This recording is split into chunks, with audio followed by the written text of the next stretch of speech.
morning, mga kadogo. May napanood akong motivational video, no, about being a dog lover. Pag napanood nyo to, for sure, merong makaka-relate sa inyo. Panoorin natin. Hanggang walang nagmamahal sa inyo, siguro wala kayong aso. Dahil kung talagang wala nang magmamahal sa inyo, mag-alaga kayo ng aso. Can you imagine, mga kadogo, no? If you feel na wala na palang nagmamahal sa'yo, and you feel alone, mag-alaga ka ng aso at yung aso daw kayang ibigay yung pagmamahal sa'yo. A dog will give you unconditional love.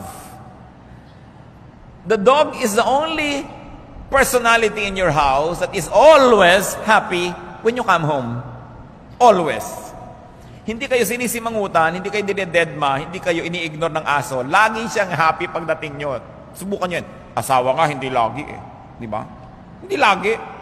Lalo't busy-busy, may ginagawa. Sana mamaya pa siya dumating. No, pag dumating ka, ako naabala ang ginagawa ko. Nag-aayos ako ng cabinet. Ito na naman, hingin na naman ng kape. No?